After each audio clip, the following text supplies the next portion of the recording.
Hi, everybody. I'm Maxine, Beatrice, Berliner, Berlin. Haven't said that in a long time.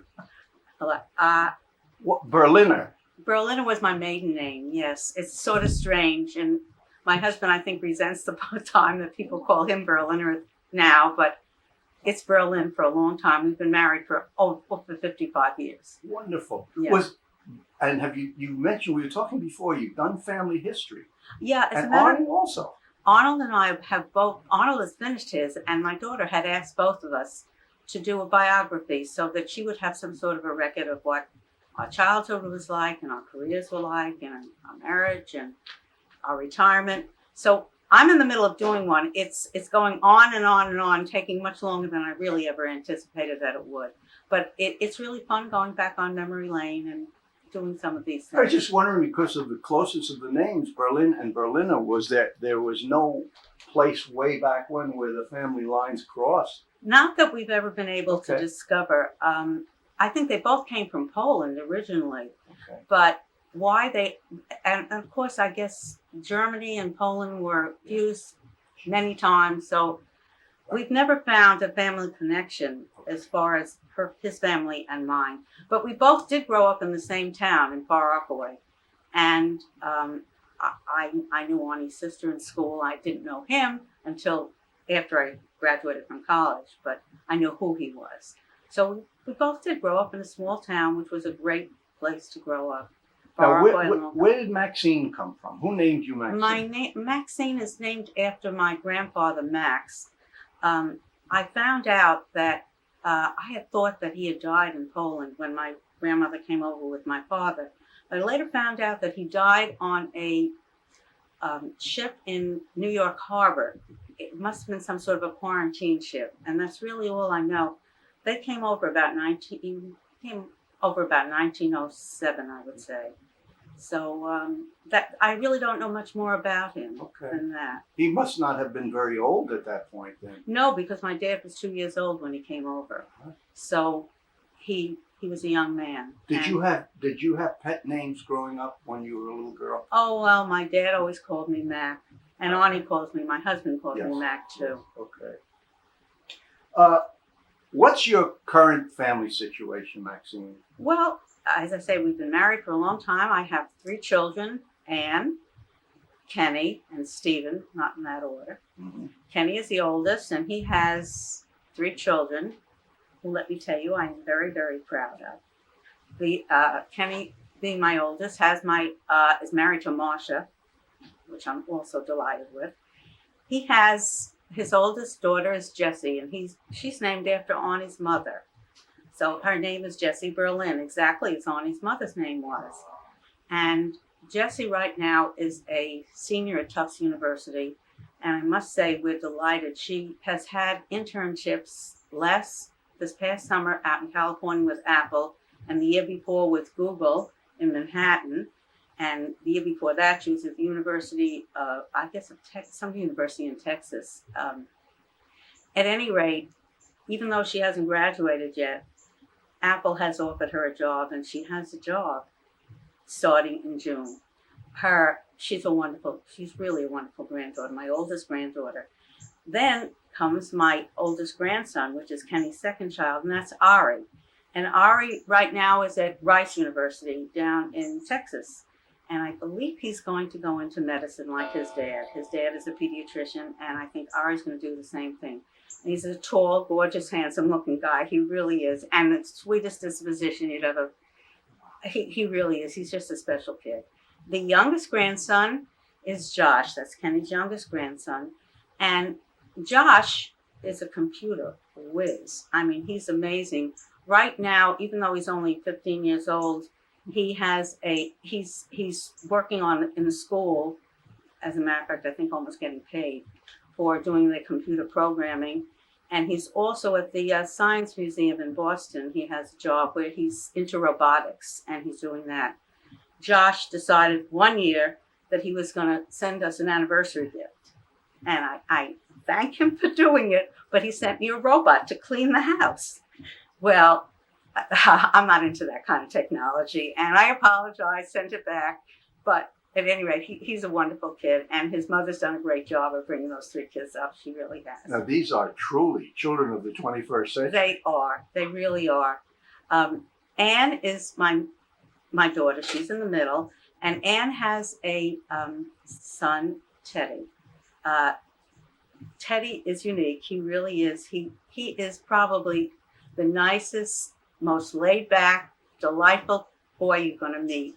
Right now, he's taking driving lessons, and we sent our car up to Boston, as a matter of fact, so that he could learn on it. My daughter only has a stick shift car, and he wasn't quite able to learn on that.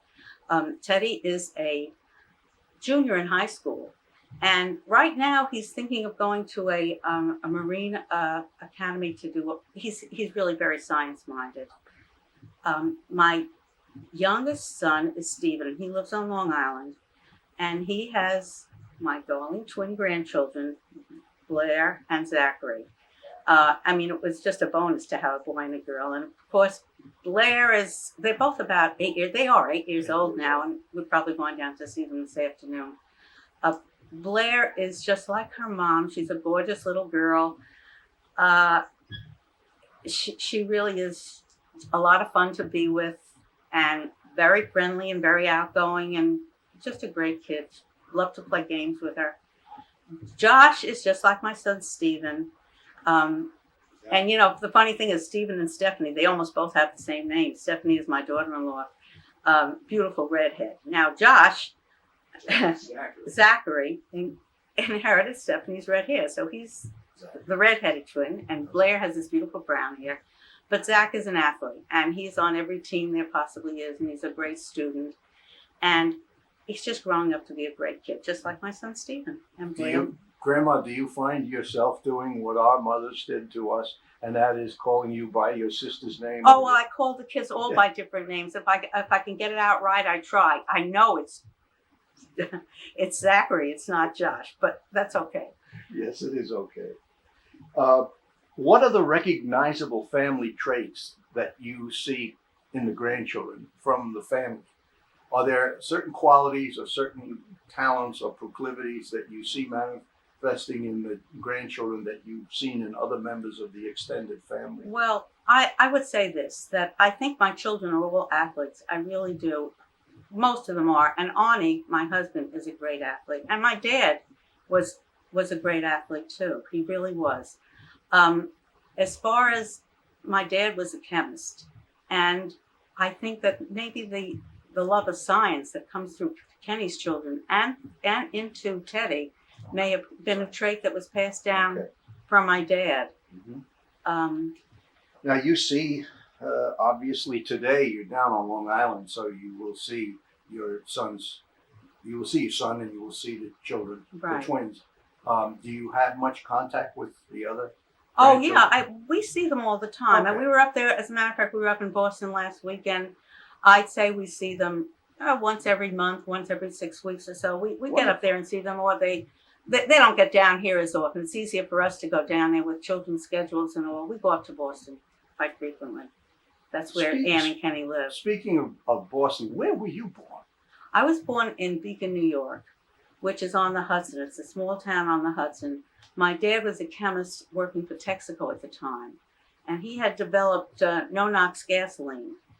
And this, of course, was during the Depression. I was born in 1933, so this was in the height of the Depression.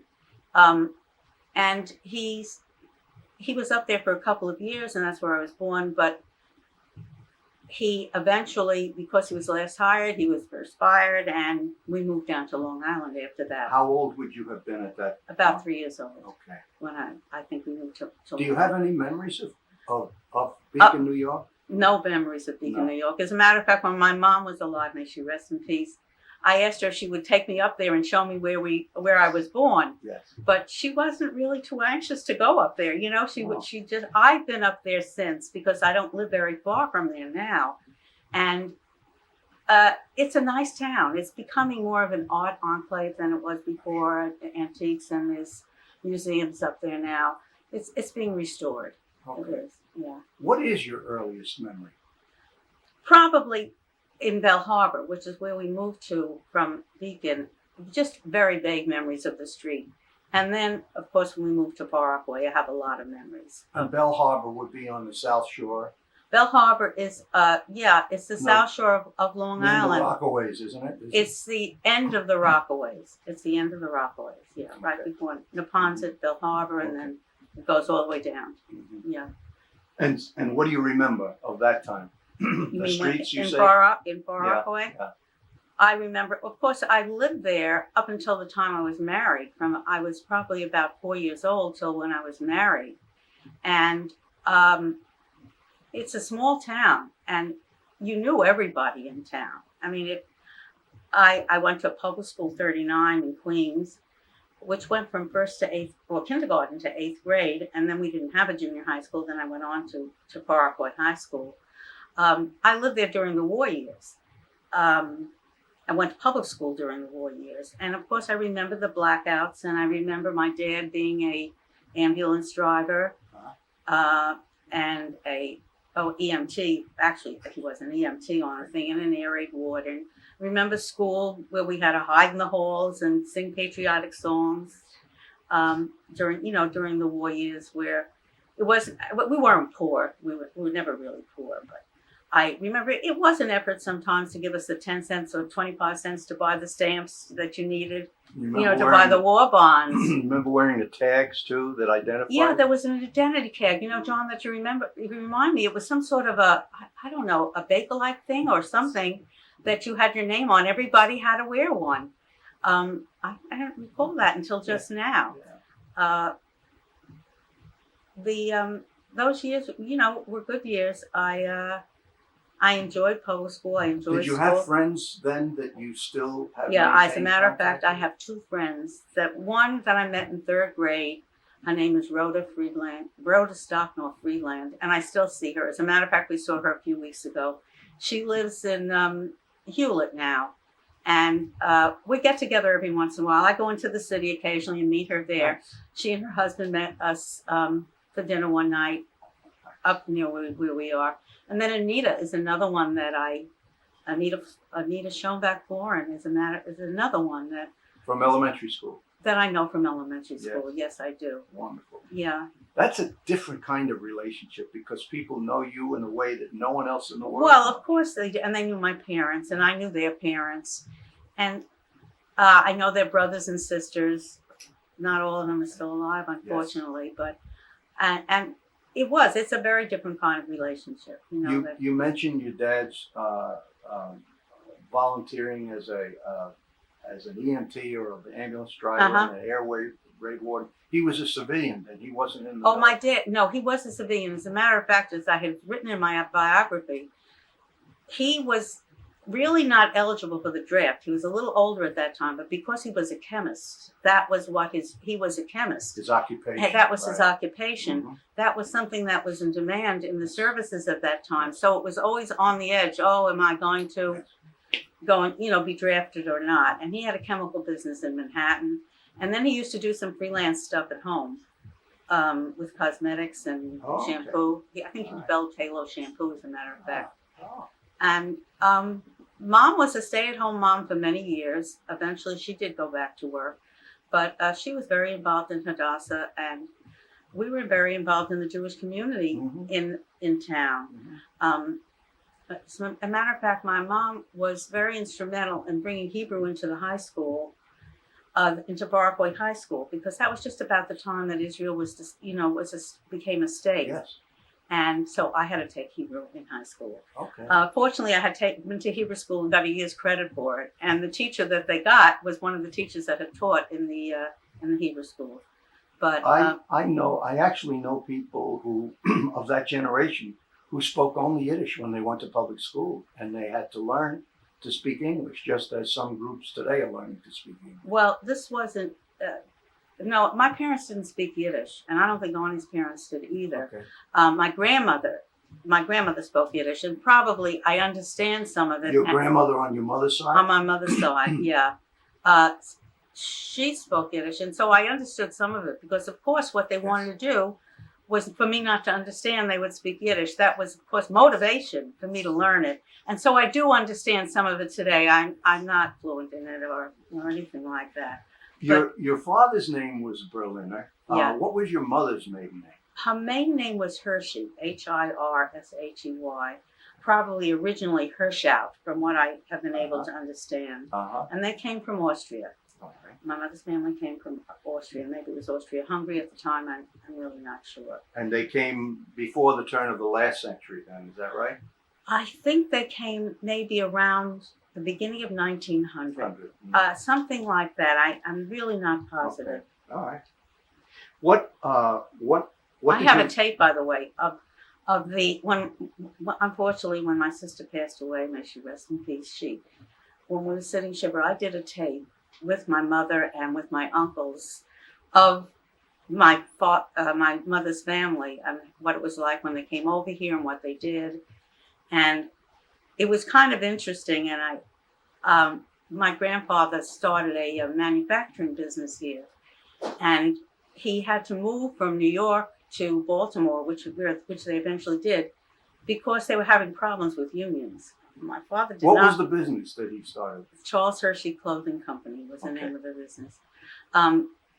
My grandfather didn't want to hire union help because it was too expensive. And when I sent this tape to my daughter, Anne, I think she was appalled because my daughter was a union organizer for a long time. She had gone to Cornell's ILR school and ended up a union organizer. So it sort of, was that one trait that went down? I don't think so. But at any rate, that's my mother's family. And they did move to Baltimore, and a lot of my mother's family lived in Baltimore. They've moved since, but we went down there very frequently. Do you have an early and a very special memory of your mother and you together doing something? Well, I guess my mother cooked, and she wanted me to learn how to cook. She sewed and sent me to Singer sewing machines, to Singer school. She'd take us into the city to ballets because that was really her thing, and Punch and Judy shows, and mainly she was at home and she was always there for me, and which was wonderful. Tell me about your siblings. Who else was in the family besides you? I had two sisters. My middle sister was Judy, and she was 4 years. Judith, her name was. She was 4 years younger than I was. I guess we always got along. I mean, I can remember her tagging along and saying, "Oh well, I wish she wasn't following me around." But we always got along pretty well. I guess maybe later on we sort of had arguments about her using my clothes or that kind of thing. Unfortunately, Judy passed away when she was in her 40s, and I miss her. I still miss her. I really do. My sister Paula is my younger sister, and she was 11 years younger than I was. So in a way, I kind of mothered her for a long time, and I still think sometimes I still do. I still worry about her, and she's living down in Florida now, and I take care of her. I just worry about her. She's What was something that you could say you might have learned from either one of your sisters? What did I learn from either one of my sisters? That's kind of a hard question, John. From Judy, I probably learned to be involved and active, and because she always was. She was always involved and active. She was very outgoing with friends, and I admired that in Judy. She kept old friends for a long, long time. As far as my sister Paula is concerned, I admire her for the fact that for many years she hasn't been married, and she's managed to get along on her own. She raised her two children on her own, and I think she did a good job with them. I really do. Right now, she's doing something very interesting. She's involved with antiques, and I've helped her over the years. I've been a finder for her over the years, where I've sent things down to her, and right now she's doing stuff on eBay, and she's involved with that, and I admire her for doing what she's doing and what she's made the best of what she can. I really do. That's exciting. Yeah. What you were a middle child? No, I was the oldest. Oh, you were the oldest. I was the oldest. So That's right. You did say that. And Yeah. and because you were the oldest, do you think that this, how people say birth order affects the way your personality evolves and grows? Do you think It so? probably is. I probably had to be more aggressive and more dominant than my sisters were. Um, Go after what I wanted, more so than what they did. Yes. I think my parents were stricter with me than they were with my sisters. I've always felt that way. Not that it's been a bad thing, They were learning on you. They were learning. That's right. They really were. I mean, I'm sure my dad and mother, when they brought me up, followed me by the book. But I did it the same with my children. It was Dr. Spock was the Bible when I brought my children up, and I'm proud of my kids. I really am. I didn't mention that my son Kenny is a pediatrician, and Anne is an attorney. Right now, she's with Val Patrick's office. She's an attorney with Val Patrick's office in Massachusetts. And Stephen is the CFO of his company, a media company. So they have really done very well.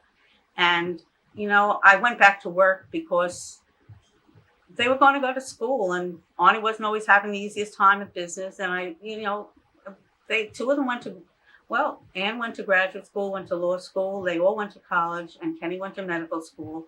And so those years in Brentwood, most of my salary went for those, for their education. And I bless Brentwood for giving me the opportunity to do that. And also, I've never resented the money that I spent on their education. Well worth it. I would like to talk with you in a moment about Arnie and about how you guys met and what he did when you met him. Okay. But I want to ask you first, were there other, besides your mother and father and your grandparents, you knew all of your grandparents, right? Except your grandfather who passed away. That's right. Okay.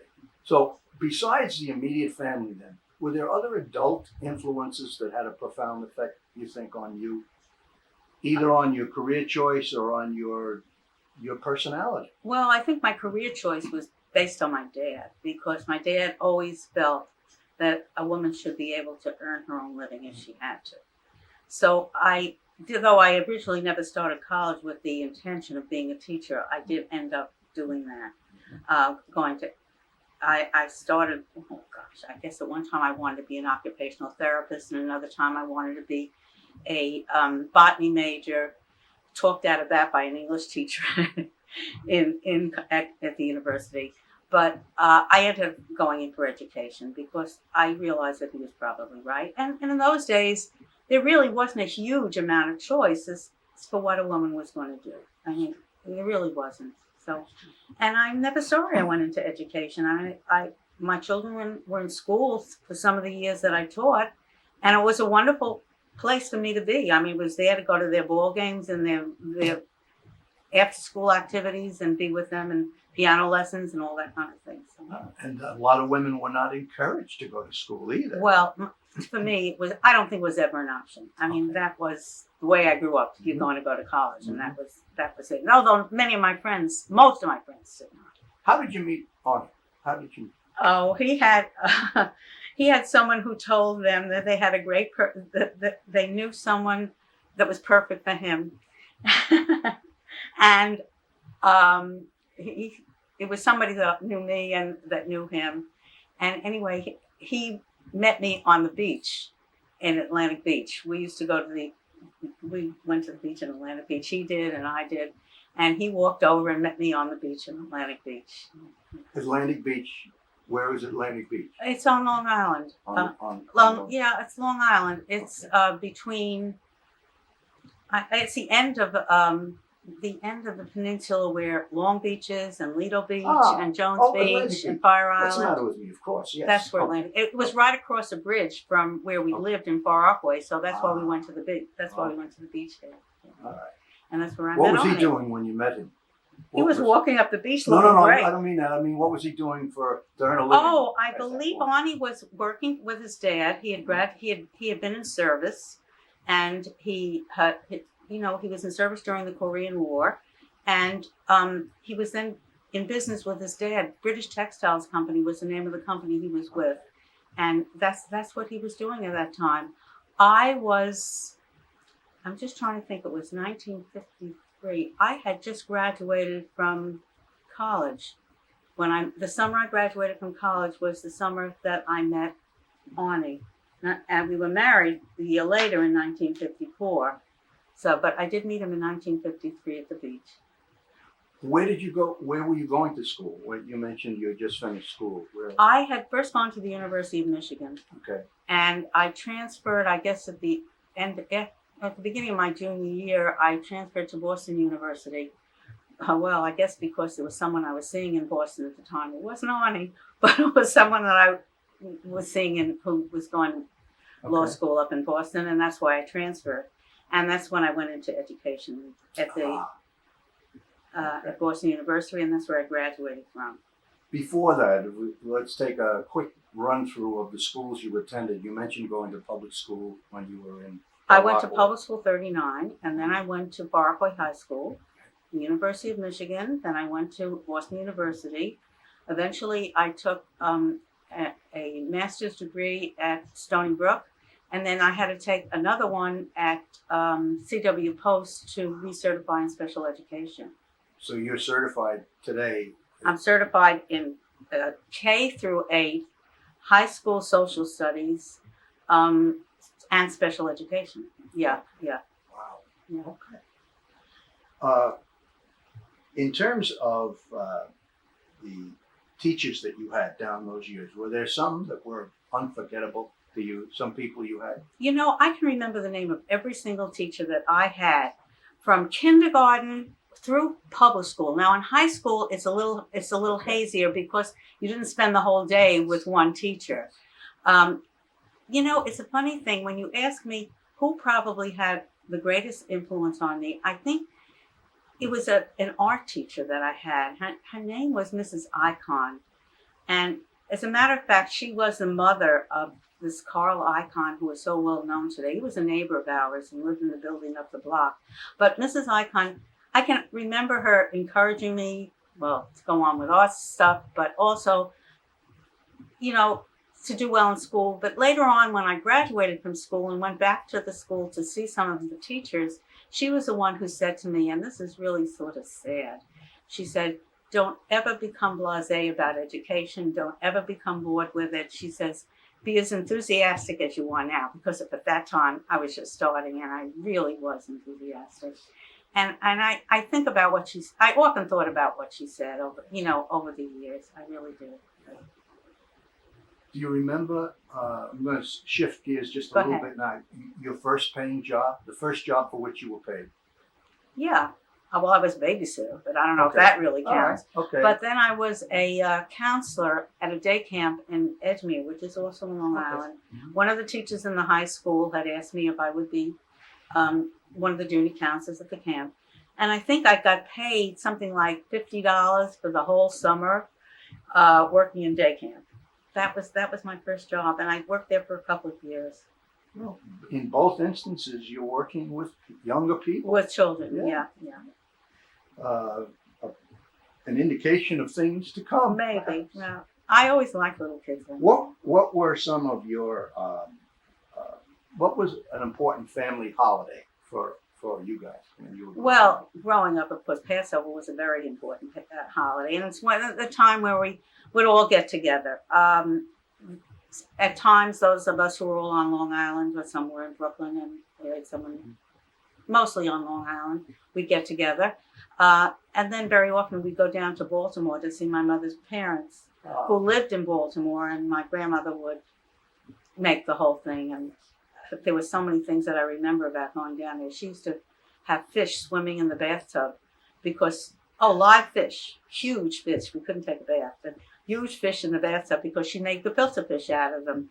I remember many of the things that we did in Baltimore, but it was always getting together, with the rest of the family and seeing the relatives and cousins and things down there that we didn't always, see here.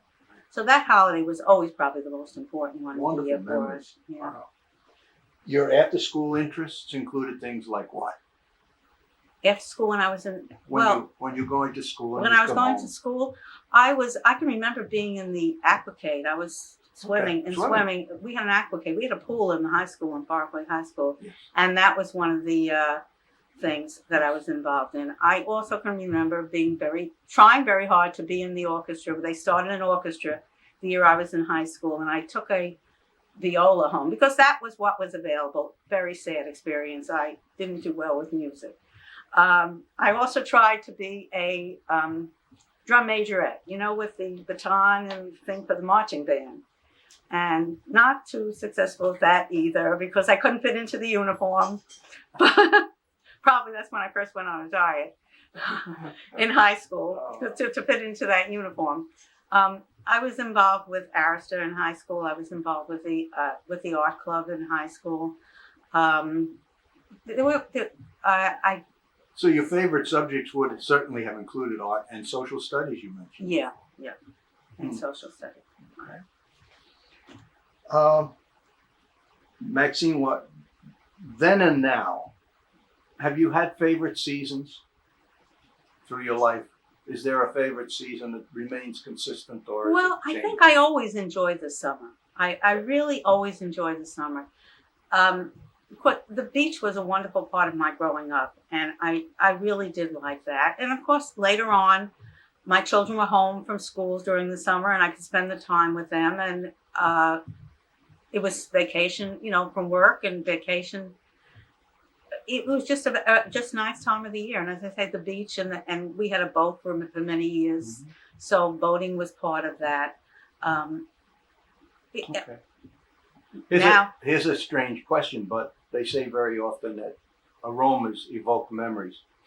Is there an aroma that every once in a while conjures up a very fond memory or a good time in your life when you smell it? This is a funny thing. When you think of aromas, you know what? I think of gasoline. The aroma of gasoline, because I guess growing up, going for rides in cars was a big deal. It really was. I remember my uncle having a car with a rumble seat, and sitting in the back in the rumble seat. Also, I remember when Ani insisted that I learn how to pump my own gas, and half of it was on me or on the car or whatever. But I can't think of any other. That's great. That's really wonderful.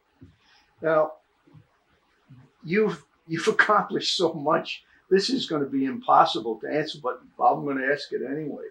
Is there a greatest source of accomplishment that you left teaching with? Was there something about which you were very proud?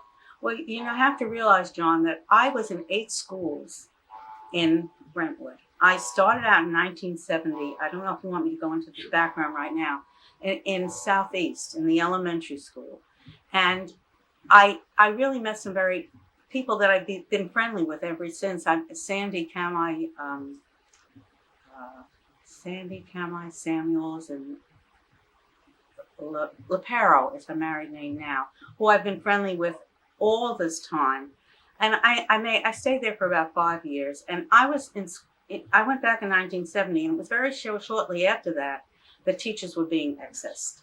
And I got letters, maybe 5 or 6 of these light green letters on paper, telling me that I was accessed, that I wouldn't have a job next year. And I must say the union was wonderful about warning us that, go recertify.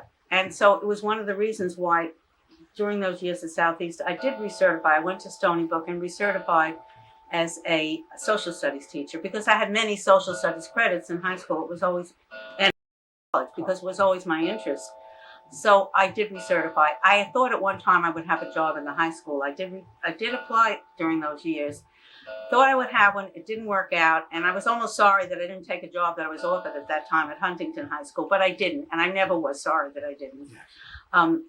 After that, I guess I went to Twin Pines. And there, Mr. Demento, I remember quite distinctly, telling me to recertify again in special education, because he said that's where the jobs were.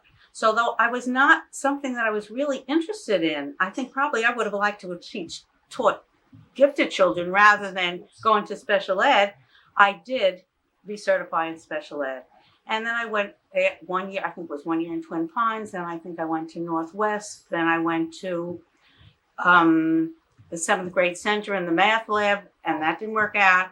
And then by that time I was certified, and I got a job in offered a job in special education at West Junior High School, which was a disaster. It was really not where I really belonged. And then I went to the alternative high school with special education, where I did enjoy doing what I did. But the best part of my special education was at the high school. I ended up at starting the resource room at R.O.B.S High School. And there weren't many students in that first class I had, and they split me between the Ross and the Sonderling building. But I'll never forget, in the R.O.B.S High School, in walked Thomas Galino, and I'll never forget Thomas, because I had him in 4th grade, and here he was back again in the high school in the resource room. And if you ask me what the most gratifying moments of my teaching were, I probably would say in the resource room in the high school, because I not only taught most of the stuff that I taught in elementary school, the reading, and I had recertified and was teaching Orton Gillingham reading at the time. It was a course that I took over the summer. So I was using that program for a reading program in the high school, and most of those students really needed reading. I had very few students in each one of my classes, and I got to know them very, very personally. I think I was probably a mother figure to many of them. I really was. And I was teaching everything. I was teaching social studies because I had to tutor them. I was teaching math and algebra and geometry and reading and spelling and handwriting. It was a very, very varied job. And I really wish now that I knew what some of those students, where they were and what they were doing. It's one of the things that I would honestly love to know. Some of them dropped out, some of them became pregnant, some of them didn't do so well, but I know that some of them were very successful, and I'm sure they were. And I wish I knew what they were doing. But I heard stories of their families. They told me things. They asked me questions. I mean, even things like sex-related questions that they couldn't ask their parents. And I was on a sort of an edge. What do I tell them and what do I not tell them? But it was a very rewarding experience. You just reminded me, Maxine, when you work with students who, as a group, are at risk, which certainly would apply to many special ed students, you yourself can become at risk because you can cross that line, or you can take risks or put yourself in jeopardy by some of the decisions you have to make. And that's true, John. That's very true. I mean, it really was a temptation at times to cross the line, and I didn't. Most of the time, I did not. Did you have, though, even though you described some of the wonderful experiences you had, did you have a day that stands out as one of your worst days? Probably one of the worst days was when I had a student who was accused of doing something which he didn't do. Was sent down to administration, and they accused him of it, and he dropped out of school. And that, to me, was heartbreaking. It really was. Yes. I mean, because this was a kid who had potential. He was going to BOCES at the time. I mean, that's one of the things that I recall. And then another one was a student who got shot at McDonald's. And he had been in trouble. He had family who had been in trouble. But I found him to be a really decent, nice kid. And, I did visit him at the hospital, and his parents, his mother and his brother, they were also very grateful because they didn't look upon the school as being particularly supportive of this kid. Yeah. But you were a connection. I was a connection for him. I really was. And Maxine, it should be said, perhaps his only connection. Yeah, for some of them, I was the only connection. I really was. There were kids that were in foster programs who came and told me about stories that were going on in the foster homes. I had a student who I found out was living in a car, living in a car at the time. There were just some very sad things. What year did you come to Brentwood? 1970. And why Brentwood at that time? Why not some other place? I had sent out a whole lot of applications, And to be honest with you, John, one of the applications I sent was to Dix Hills, and just after I signed the contract in Brentwood, they called me from Dix Hills. But, that's the way it was to be, It was and just I that was you were not sorry. favored. I was never sorry. Who was the first person you met in the district? Or who interviewed you, if that? Oh, it was John Maroka Okay. was principal of the elementary school when Yes. I was only there for a year or so. Mhm. When he is the one that interviewed me. Do you remember any of the questions he asked you? Oh yeah, I do. He asked me how would I go about teaching reading. I think something like that, and I think I answered him something about, well, I really didn't care what the kids read. I said even if they read cereal boxes, that was okay with me. He asked me if I had children of my own, and I did, and about their ages and about my background. I had taught before. Yeah. When I first graduated from college, I guess for a year, and then for maybe a year and a half after I was married, I had taught in Levittown. So when it was a brand new kind of district, I was in a brand new school that had never been opened before. So he did ask me something about my experience, and I had been subbing over the years also, that during the time that my children were growing up. So your first assignment then was in his building? My first assignment, yeah. Well, he was in the elementary school. Right. I was assigned to the 4th grade in Southeast. Okay. And I must say that over the years, it was sort of trying getting all these letters telling me that I was being excessed. And the name that comes to mind is Jack Zuckerman. He was marvelous. He really was. I call him, and he'd always say to me, Maxine, you're going to retire from the Brentwood Schools. My husband said to me often, who is Jack? He was on the phone with him Yes. so often. He was marvelous. And I think over the years, I got to know him quite well in the high school when I was there. He was in the R.O.B.S building. I think it was Fred Shipperstein and I who helped to plan his retirement party, which really was a payback to Jack for some of the wonderful things that he had done for us. Over the years, the union was also very supportive. The school district or the state, or I don't know who decided that over these years when I was excessed, I was getting unemployment insurance over the summer. Well, they decided one year that I was not entitled to that because I was being rehired again, and also because I was being paid over the summer. Now, they didn't really understand that the contract with Brentwood was a 10-month contract, but that we had opted to take out some pay during the years to be paid over the summer. So that became an issue. And the union, again, was very supportive of me. They really were, and they came to the hearings and everything. And eventually, we did win the case. And I guess for the rest of the retired people at Brentwood. You worked in so many buildings. It'll be impossible to be all-inclusive, but it's okay if you don't mention everybody. I'm curious to know, who were some of the people that you worked with that you remember in the early days when you first? Well, of course, in Southeast, I certainly remember Sandy Samuels, and I remember Bruce Romboli, who I shared a room with. Mary Lou Fitzgerald, who during those years when there was gas shortages and we had to stand in line, I carpooled with Mary Lou from Huntington. I guess those are some of the people that I remember. Bernie Honke is another one that I remember very well from those years. When I went over to Twin Pines, I guess Alice Funk, who unfortunately has passed away, was wonderful to me. They put me into a 1st grade classroom, and I had to learn some sort of a new system of teaching reading where hamburger, manburger, panburger. I don't remember what the system was called, but the day before I started the job, I had to go to class and learn it. And Alice Funk was across the hall, another 1st grade teacher who was just wonderful to me. I mean, she really was. When I went up to Northwest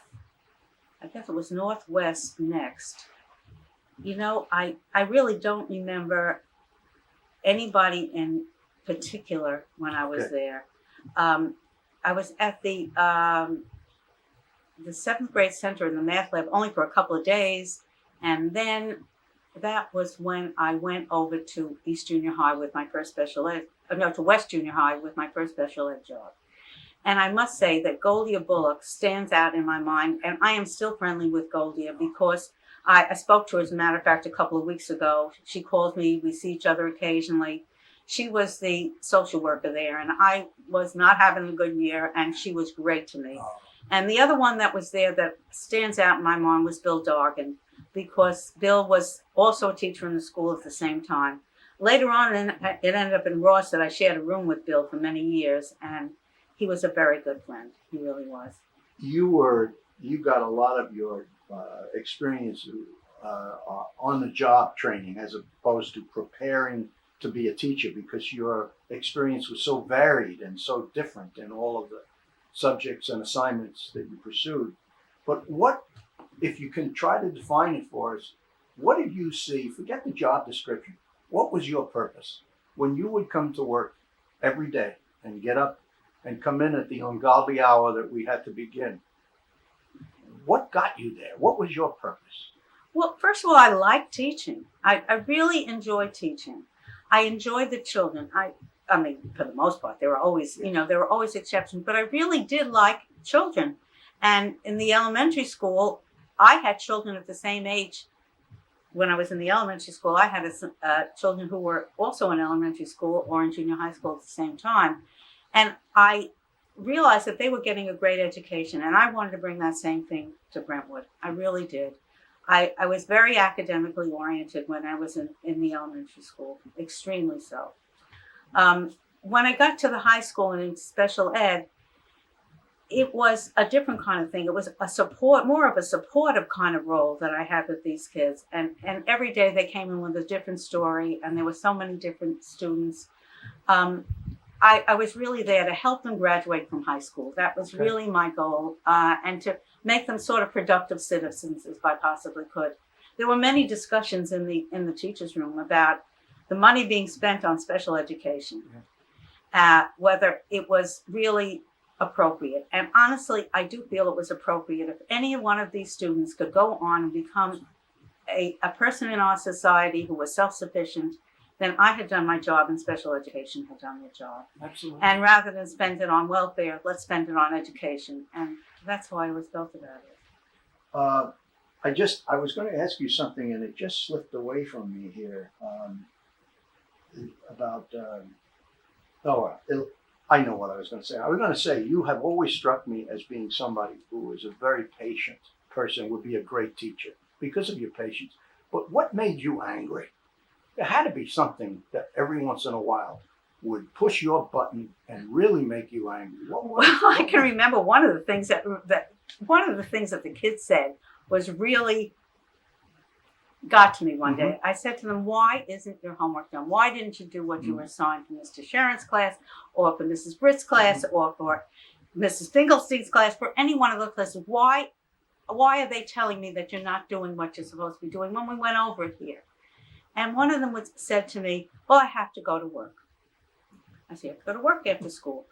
"Why are you going to work after school?" "I'm going to work after school to pay for my car." "Why do you have to pay for your car?" "So that I can get to work." And something like that. That kind of reasoning would really get me going, I suppose. Okay. Yes. That kind of thing. Or I guess I was not very, very tolerant of kids who were fresh. I mean, who it is, Well, we saw a lot of changes in the community over the years that we were there. Yeah. And by the time you retired and I retired, it was a very different Brentwood from the Brentwood that it was when we got there. Yeah. Were you ever afraid, Maxine? I've always told people have often asked me that, because, and I honestly never was, although there was one student who you see, the students in the regular population of the school didn't really know me because I was not involved in them. 99 or more % of them didn't know me.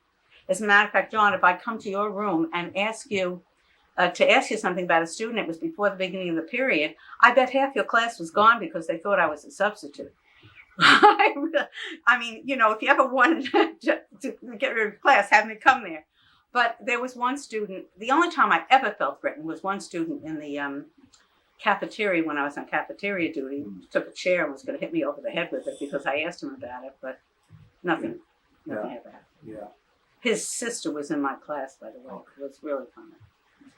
Now we're at the end of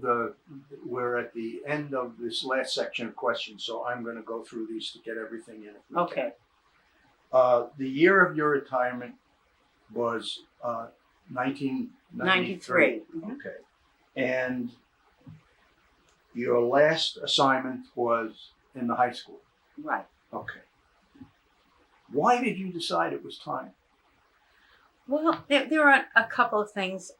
Mostly because I think mostly because my husband had retired. Okay. And he was anxious to move, to move. We had a big house, and he was anxious to move. And I think I mainly retired that year because I said, well, okay, it's 25 years, and Ani, yes, I promised you I would retire, and I did. I guess that's what I did. Do you remember what your salary was the first year? Well, I remember my first salary when I first started teaching. Yes. That was in Levittown, was Okay, $3,100. I don't remember what it was in Brentwood. Okay. I honestly All right. Well, $3,100 was your first salary as a teacher. don't. In the Yeah, public schools. in public schools. Of everything, what was the most fun part of your job?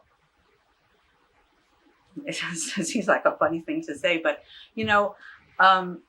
I'd play games with the kids. Okay. I really would. I was Sure. in a room that was the huge room. It had been the shop. It was hidden away in a corner because that's where the kids wanted to be. They wanted to be as far away from the whole. Nobody wanted to know that they were coming to my class. So we had this room they gave me in the far wing that had been the machine shop, and it must have had a 20-foot ceiling. I don't know. It was a huge ceiling. And I had kids who were impaired because their the eye-hand coordination and the coordination was not good. So we could play games in there. And I hate to, we had at the end of the day when things were kind of at a low ebb, we had a badminton game in there. We had a knock hockey game in there. I guess that was fun that I had with the kids. What do you miss the most about, you must, as all of the former teachers had dreams about the classroom. Do you dream about being back in the classroom?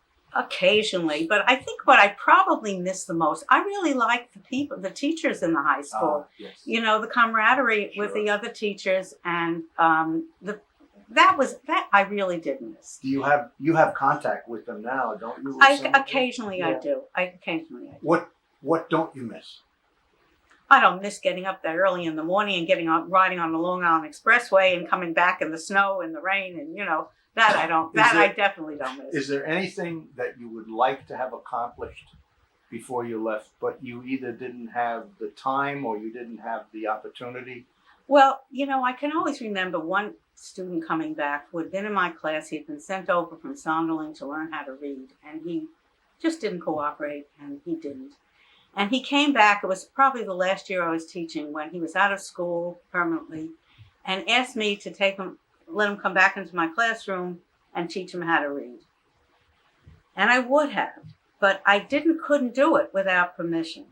And I did not get permission to do that. And I always felt sorry for that kid, that he wanted to. And maybe that's one of the unfinished things that I would have liked to have done. Yeah. A generalization. If I were to say to you, complete the phrase, Brentwood's teachers are fortunate. Okay.